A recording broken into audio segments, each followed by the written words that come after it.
Hi friends, welcome to SBK English Academy. I am Saran Basappa. In today's class, I am going to discuss figures of speech or poetic devices part 2. In the last class, I discussed 6 figures of speech part 1. This is part 2. So these figures of speech play a very vital role in any language, in English language also. So if you haven't subscribed to my channel, you do subscribe now and click on the bell button and share videos as possible as your friends and like the videos. Now I had to first look at first, that is irony. Irony is one of the figures of speech which is used to express the opposite meaning which is different from the real meaning. So that is, this is irony. For example, you are a pretty fellow. This is an example for irony here. Really, that person is not pretty. Actually, in order to mock him, in order to insult him, we say that you are a pretty fellow. Now I have to use Kannada language also here. ಇಲ್ಲಿ example ironic example ಅಂತಂದ್ರೆ you are a pretty fellow ಅಂದ್ರೆ ನೀನು ಬಹಳ ಸುಂದರವಾಗಿರ್ತಕ್ಕಂಥ ವ್ಯಕ್ತಿ ಅಂತ ಹೇಳ್ತೀವಿ. Really ಅವನು ಬಹಳ ಸುಂದರವಾಗಿ ಇರುವುದಿಲ್ಲ. ಅವನಿಗೆ ಇನ್ಸಲ್ಟ್ ಮಾಡಲಿಕ್ಕೆ, ಅವನಿಗೆ ನಾವು ಇನ್ಸಲ್ಟ್ ಮಾಡೋ ಉದ್ದೇಶದಿಂದ ಅವಮಾನ ಮಾಡಲಿಕ್ಕೆ ನಾವೇನು ಮಾಡ್ತೀವಿ ಅಂದ್ರೆ ಅಣಕಿಸಲಿಕ್ಕೆ ಅವನಿಗೆ you are a pretty fellow, ನೀವು ಬಹಳ ಸುಂದರವಾದ ವ್ಯಕ್ತಿ ಇದೆ, ನೀವು ತುಂಬಾ ಚೆನ್ನಾಗಿ ಹಾಡುತ್ತೀಯಾ ಅಂತ ಹೇಳ್ತೇವೆ. ಅದು ಏನಪ್ಪಾ ಅಂದ್ರೆ ಐರನ್ ಅಂದ್ರೆ ನಾವು ಹೇಳಿರ್ತಕ್ಕಂಥ ಒಂದು ಮಾತಿರ್ತದಲ್ಲ, ಅದು ಐರನಿ, ಅದಕ್ಕೆ ವಿರುದ್ಧವಾಗಿರ್ತಕ್ಕಂಥ ಅರ್ಥ ಇರ್ತದೆ. ನೋಡಿ, you are a pretty fellow, you are a great cricketer ಅಂತ ಹೇಳಿದ್ರೆ really he is not a great cricketer, but in order to mock him we say that he is a great cricketer ಅಂತ. This is irony, ಇದು irony ಅಂತ ಹೇಳ್ತೀವಿ. ಇನ್ನೊಂದು example, no doubt but we are the people and wisdom will die with us. Here in this example, no doubt but we are the people. If these people die, that wisdom will die with them, because so these people are not really wise, they are not wise, they are very dull, they are not bright, so that's they are foolish. So in order to mock them we say that you are the people that wisdom will die with us. ನೀವೇ ಭಾಳಷ್ಟು ಜಾಣರಾಗಿರ್ತಕ್ಕಂಥವ್ರು, ಭಾಳ ಹುಷಾರಾಗಿರ್ತಕ್ಕಂಥವ್ರು, ನಿಮ್ಮನ್ನು ಬಿಟ್ಟರೆ ಮುಗಿದೋಯ್ತು ಎಲ್ಲಿ wisdom, ಆ ಜಾಣತನ ಅಂತಕ್ಕಂಥದ್ದು, ಆ ಜ್ಞಾನ ನಿಮ್ಮ ಜೊತೆಗೆ ಸತ್ತು ಹೋಗ್ತದೆ ಅಂತ ನಾವು ಹೇಳ್ತೀವಿ. ಅಂದರೆ ನಿಜವಾಗ್ಲೂ ಅವರು ಜಾಣರಲ್ಲ, ಆದರೆ ದಡ್ಡರಿರ್ತಾರೆ. ಹಾಗೆ ನಾವು ಅವ್ರಿಗೆ ಅಣಕಿಸ್ಲಿಕ್ಕೆ ಈ ಮಾತುಗಳನ್ನು ಬಳಸ್ತೀವಲ್ಲ, ಅದು ದಟ್ ಈಸ್ ಐರಾನಿ. ಅಂದರೆ ಐರಾನಿ ಅಂತಂದರೆ ಅಂದರೆ it expresses the opposite meaning which is different from the real meaning. ನಾವು ಹೇಳ್ತಕ್ಕಂಥ ಅರ್ಥ ಬಿಟ್ಟು ಬೇರೆ ಅರ್ಥವನ್ನು ಕೊಡುವಂಥದ್ದು, ಒಳಾರ್ಥವನ್ನು ಹೊಂದಿರತಕ್ಕಂಥ ಈ ವಾಕ್ಯಗಳಿಗೆ ನಾವು ಐರಾನಿ ಅಂತ ಕರಿತೇವೆ. ಈಗ ನೆಕ್ಸ್ಟ್ ಫಿಗರ್ಸ್ ಆಫ್ ಸ್ಪೀಚ್ ನೋಡಿ, ಸಿನಾಕ್ಡೆಕಿ. See, synecdoche is one of the important figures of speech in English language. So in this figures of speech, express in this figures of speech, or this figures of speech is used to express a part for the whole or the whole for the part. ಈ ಒಂದು figures of speech ಅಲ್ಲಿ ನಾವು ಏನ್ ಮಾಡ್ತೀವಿ ಅಂದ್ರೆ, ಈ figures speech ಅನ್ನ express part for the hole ಅಂತಂದ್ರೆ ಭಾಗವನ್ನ ಇಡಿಯದ್ದಕ್ಕಾಗಿ ಅಥವಾ ಇಡೀ ಇದ್ದದನ್ನ ಭಾಗಕ್ಕಾಗಿ ನಾವು ಬಳಸ್ತಿದ್ದೇವೆ ಅಂತಂದ್ರೆ that is synecdoche. part for the whole or whole for the part.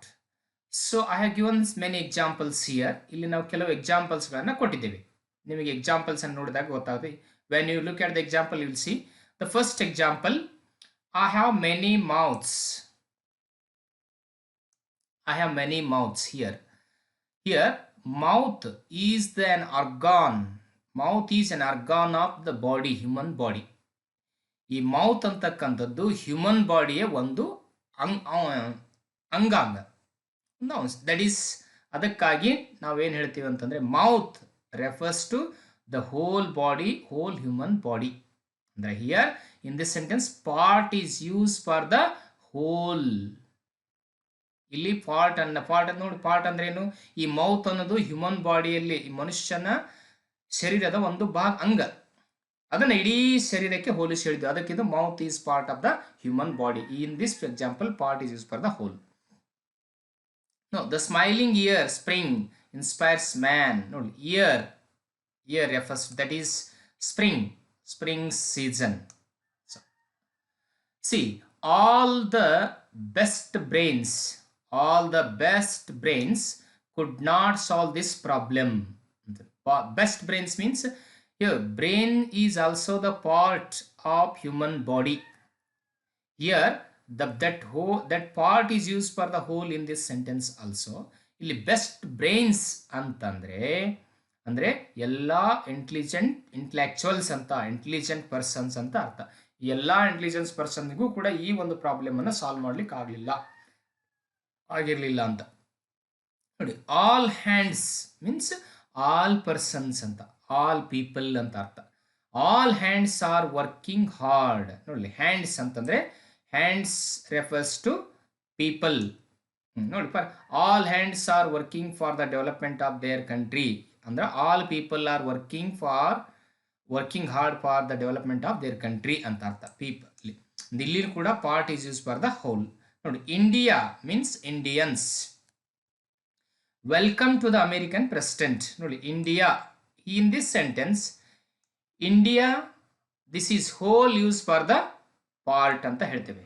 India means who welcomes the any president or any other great persons. So any one of our any prime minister or any president welcomes the other country's president or prime minister. So that is India welcomed the American president. Here the whole is used for the part. The next one, that is hyperbole.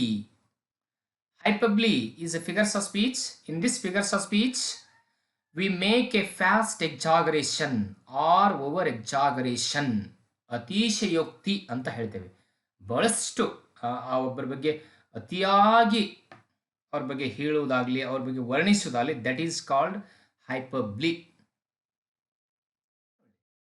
Example, all the perfumes of Arabia will not sweeten this little hand. So you know, this is a classical example taken from Shakespeare's play Macbeth. ಈ ಶೇಕ್ಸ್ಪಿಯರ್ಸ್ play Macbeth ಇಂದ ತೆಗೆದುಕೊಂಡಿರ್ತಕ್ಕಂಥ classical example. ಯಾವಾಗ Duncan murder ಆಗ್ತದಲ್ಲ, ಅವಾಗ lady Macbeth ಹೇಳಿರ್ತಕ್ಕಂಥ ಒಂದು ಮಾತಿದು. ಅಂದರೆ ಅವಾಗ ಆ ಡಂಕನ್ನ ಕೊಲೆ ಮಾಡಿದ, ಅವ್ರ ಗಂಡ ಕೊಲೆ ಮಾಡಿದ, ಮ್ಯಾಕ್ಬೆತ್ ಕೊಲೆ ಮಾಡಿದಾಗ ಅದು ಏನಾಗ್ತದೆ, ಅವನ ಎಲ್ಲ ಶರೀರ ತುಂಬೆಲ್ಲ ರಕ್ತ ಸಿಡಿದಾಗ ಈ ಎಲ್ಲ ಪರ್ಫ್ಯೂಮ್ಸ್ಗಳು, ಅರೇಬಿಯಾದ ಪರ್ಫ್ಯೂಮ್ಸ್ಗಳು ಕೂಡ ಇದನ್ನೊಂದು ಈ ಕೈಯನ್ನು, ಈ ಸ್ಮೆಲ್ಲನ್ನು ಹೋಗಿಸೋದಿಲ್ಲ, ಈ ಒಂದು ರಕ್ತವನ್ನು ಅಳೆಯುವುದಿಲ್ಲ ಅಂತ ಹೇಗಿಸಿ ಅಲ್ಲಿ ಹೇಳ್ತದೆ. ಇದು ಹೈಪರ್ಬ್ಲಿ ಅಂತ ನೋಡು. Actually that is in this example, see when she smiled the whole world was gay. ನೋಡು, ಅವಳು ನಕ್ಕಾಗ ಇಡೀ ಜಗತ್ತೇ ಸಂತೋಷವಾಗಿತ್ತು ಅಂತ. Is it possible to become the world happy when anybody or anyone laughs or smiles? Not at all. This is only for the exaggeration, over exaggeration. Love is not time's fool.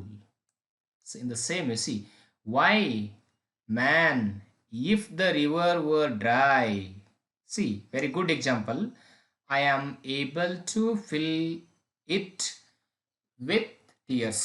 ನೋಡಿ, ಈ example Y man, ಯಾಕೆ ಮನುಷ್ಯ, ಒಂದು ವೇಳೆ ಈ ನದಿ ಏನಾದರೂ ಬತ್ತಿ ಹೋದ್ರೆ, ಒಣಗಿ ಹೋದ್ರೆ, ನಾನು ನನ್ನ ಕಣ್ಣೀರಿನಿಂದ ಆ ನದಿಯನ್ನ ತುಂಬ್ತೀನಿ ಅಂತಕ್ಕಂಥ ಒಂದು. Is it possible to anybody to fill the empty river with his or her tears? It is impossible. Just only for the exaggeration. Only for the exaggeration. Next, figures of speech. So that is euphemism. So this figures of speech is used to say an unpleasant thing in a pleasant manner. ನೋಡಿ, unpleasant ಆಗಿರ್ತಕ್ಕಂಥ ದುಃಖದ ಸಂಗತಿಗಳನ್ನು ನಾವು ಒಂದು pleasant ಮ್ಯಾನರ್ದಲ್ಲಿ ಹೇಳುವುದನ್ನು ನಾವೇನಂತ ಇಪೇಮಿಸಮ್ ಅಂತ ಕರಿತೀವಿ. ನೋಡಿ, ಇಲ್ಲಿ ಉದಾಹರಣೆಗಾಗಿ he has fallen asleep. He has fallen asleep ಅಂತಂದ್ರೆ ಆಕ್ಚುಲಿ ಹಿ ಈಸ್ ಡೆಡ್ ಅಂತ. ಅವನು ಮರಣ ಹೊಂದಿದ್ದಾನೆ, ತೀರಿಕೊಂಡಿದ್ದಾನೆ ಅಂತಕ್ಕಂಥ ಹೇಳುವುದರ ಬದಲಾಗಿ ನೋಡಿ, ಹಿ ಈಸ್ ಡೆಡ್ ಅಂತ ಹೇಳೋದ್ರ ಬದಲಾಗಿ he has fallen asleep ಅಂತ ಹೇಳಿದ್ರೆ this is pleasant manner. Next, Rachana is telling me a fairy tale. Actually she is not telling a fairy tale, she is telling the stories. Euphemism. So passed away instead of death. Dead. ಈ dead dead ಆಗಿದ್ದಾನೆ, dead ಅದರ ಬದಲಾಗಿ ನಾವು past ಅವೇ. ಈ past ಅವೇ ಅಂತಂದ್ರು ಒಂದೇ, dead ಅಂತಂದ್ರು ಒಂದೇ. ನೋಡಿ, he is on the street ಅಂತ ಹೇಳಿದ್ದು instead of he is homeless ಅಂತಂದ್ರೆ ಅವನಿಗೆ ಮನೆ ಇಲ್ಲ ಅಂತ ಹೇಳುವುದರ ಬದಲಾಗಿ he is on the street ಅಂತ ನಾವು ಹೇಳಿದ್ರೆ ಅಷ್ಟು ಅದು ಏನಪ್ಪಾ ಅಂದ್ರೆ ಇಪೇಮಿಸಮ್ ಅಂತ ಹೇಳ್ತೀವಿ. So if we say directly is homeless, these words will hurt somebody or anybody. In the same way, he is on the street ಅಂತ ಹೇಳಿದ್ರೆ ಅದು ಸ್ವಲ್ಪ ಮನಸ್ಸಿಗೆ ನೋವುಂಟು ಮಾಡದೇ ಇರಬಹುದು. ಅದಕ್ಕಾಗಿ so this is the trick of using language. he is on the street instead of he is homeless. Next one, so that is metonymy. This metonymy is comparable to that of metaphor also. It is a figure of speech which is used to imply a particular object which stands for a thing or a person associated with ಒಂದು particular ಆಗಿರತಕ್ಕಂಥ ವಸ್ತು ಆ ವ್ಯಕ್ತಿ ಜೊತೆಗೆ ಅಥವಾ ಆ ವಸ್ತುವಿನ ಜೊತೆಗೆ ಸಂಬಂಧಿಸಿದಿದ್ರೆ ಅದರ ಬಗ್ಗೆ ಹೇಳುವಾಗ ನಾವು ಮೆಟಾನಿಮಿ ಅಂತಕ್ಕಂಥ ಒಂದು ಫಿಗರ್ಸ್ ಆಫ್ ಸ್ಪೀಚ್ ಅನ್ನ ಬಳಸ್ತೀವಿ. ನೋಡಿ, first example, this is very good example. The pen is mightier than the sword. Nodile, the pen, who uses the pen? The writer uses the pen. See, the thing pen associates with writer. In the same way, the thing sword associates with the warrior. Here the writer uses the pen. Here that warrior or the soldier uses the sword. Sword ಅಂತಂದ್ರೆ ಖಡ್ಗ ಅಂತಂದ್ರೆ ಈ ರೀತಿಯಾಗಿ ಸಂಬಂಧಿಸಿದ ವಸ್ತುಗಳ ಬಗ್ಗೆ ನಾವು ಹೇಳಬೇಕಾದ್ರೆ ನಾವನ್ನ ಈ ಮೆಟಾನಿಮಿ ಅಂತ ಬಳಸ್ತೀವಿ. ನಾವು ಪೆನ್ ಈಸ್ ಅಂದ್ರೆ writer is mightier than the warrior ಅಂತ ಇದರ ಅರ್ಥ. ನೋಡಿ, I love Kamala from infancy to death. I love Kamala infancy to death ಅಂತ. That is infancy to death, from birth to death. It means, say, the bench means the judges. Bench means here the judges sent the case to the high court. Here the bench, the word bench, the thing bench associates with the judges of the court. So this is here the bench sent means the judges sent the case to the high court. So this is metonymy. Now look at climax. So it is one of the figures of speech which is used to express a series of ideas in the order of increasing importance. In or a series of phrases or sentences is arranged in ascending order of rhetorical forcefulness. In this figures of speech, what is there? A series of ideas in the order of increasing importance, or a series of phrases or sentences are arranged in ascending order, ಏರಿಕೆ ಕ್ರಮದಲ್ಲಿ. Why? for the rhetorical forcefulness, for more musical, for giving or for making language more musical and figurative, more effect. So we have to arrange the series of praises, the praises or sentences in ascending order. So that is climax. See here the first example. I came, I saw, I won. ನೋಡ್ಲಿ, ಬಂದೆ, ನೋಡಿದೆ ಮತ್ತು ಗೆದ್ದೆ. It is a good example of climax. ನೋಡ್ಲಿ, increasing order, ascending order, ಏರಿಕೆ ಕ್ರಮದಲ್ಲಿ ಇದು ಹೀಗೆ ಹೋಗ್ತದೆ, ಹೀಗೆ. So that is some are born great, some achieve greatness and some have greatness ಅಂತ ನೋಡ್ಲಿ. ಅವರು some are born great, ಅವರು ದೊಡ್ಡವರಾಗಿ ಹುಟ್ಟಿರ್ತಾರೆ, ಅವರು ಬಹಳಷ್ಟು ದೊಡ್ಡತನವನ್ನು ಸಾಧನೆ ಮಾಡಿರ್ತಾರೆ. ಹಾಗೆ ಸಮ್ ಹ್ಯಾವ್ ಗ್ರೇಟ್ನೆಸ್, ಅದಕ್ಕಾಗಿ ಅವರಿಗೆ ದೊಡ್ಡ ಸ್ಥಿತಿ ಅನ್ನೋದು, ದೊಡ್ಡದನ್ನೋದು ಅವ್ರ ಹತ್ರ ಇರ್ತದೆ, ಗೌರವವನ್ನು ಹೊಂದಿರ್ತಾರೆ ಅಂತ ನೋಡಿ. He lost his fans, he lost his fans, friends and family. ನೋಡಲಿ, the more important in these three things, fans, friends and also family, ಇವೆಲ್ಲಕ್ಕಿಂತ ಮುಖ್ಯವಾಗಿರ್ತಕ್ಕಂಥ ಫ್ಯಾಮಿಲಿ, ಅದನ್ನು ಬಿಟ್ಟರೆ ಫ್ರೆಂಡ್ಸ್, ನೆಕ್ಸ್ಟ್ ಬಿಟ್ಟರೆ ಫ್ಯಾನ್ಸ್. ಹೀಗೆ ಏನಪ್ಪ ಅಂತಂದ್ರೆ ನಾವು ಏರಿಕೆ ಕ್ರಮದಲ್ಲಿ ಪ್ರೇಸಸ್ಸನ್ನು ಅಥವಾ ಸೆಂಟೆನ್ಸ್ಗಳನ್ನು ಅಸೆಂಡಿಂಗ್ ಆರ್ಡರ್ದಲ್ಲಿ ನಾವು ಅರೇಂಜ್ ಮಾಡಿದರೆ ಅದಕ್ಕೆ ನಾವೇನಂತೀವಿ, ಕ್ಲೈಮ್ಯಾಕ್ಸ್ ಅಂತ ಕರಿತೀವಿ. So we have watched in many cinemas and also dramas the climax of that particular story, peak ಅಂತ. Now to look at another one most important figures, that is anticlimax, opposite to that climax. So anticlimax. So anticlimax is used in place in quite opposite to climax. See here, anticlimax is a rhetorical device that can be defined as a disappointing situation.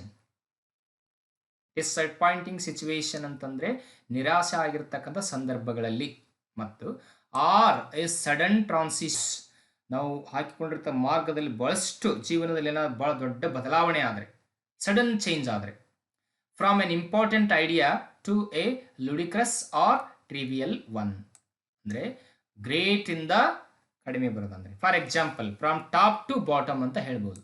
ಹೀಗಿರುತ್ತಿದ್ದು from top to bottom ಅಂದರೆ ಇಂಪಾರ್ಟೆನ್ಸಿಂದ ಹಿಡ್ಕೊಂಡು ಟ್ರಿಪಲ್ವರೆಗೆ,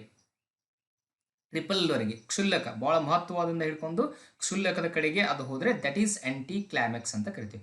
but climax goes from importance to, from importance to triple to importance.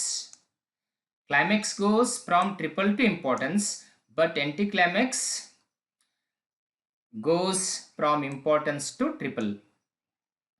So here climax from bottom to top and anticlimax is from top to bottom.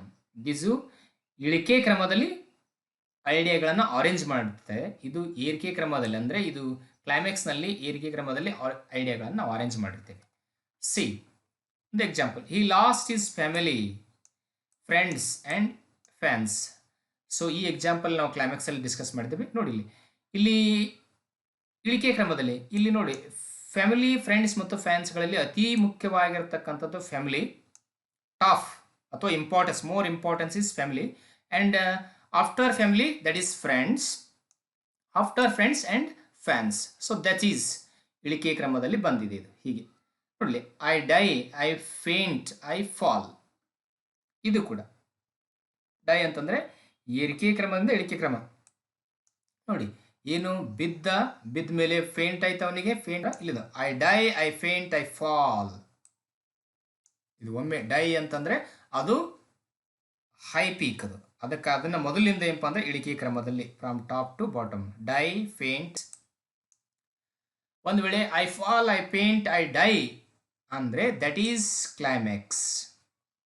ನೋಡಿ, she is a good mother, a business woman and a cook. ನೋಡಲಿ, ಈ business men ಮತ್ತು cook ಗಿಂತ ಮುಖ್ಯವಾಗಿ ಅವಳು ಏನಿದ್ದಾಳೆ, good mother ಇದ್ದಾಳೆ. This is more important. Then she gives importance to business and then she is a cook, ಇಳಿಕೆ ಕ್ರಮದಲ್ಲಿ from top to bottom. So this is anticlimax. So anticlimax and climax are very important figures of speech. So I think you have understood the difference between climax and anticlimax. So these are the more important figures of speech. You have to watch the video from beginning to end, and also you do subscribe to the channel for more updates.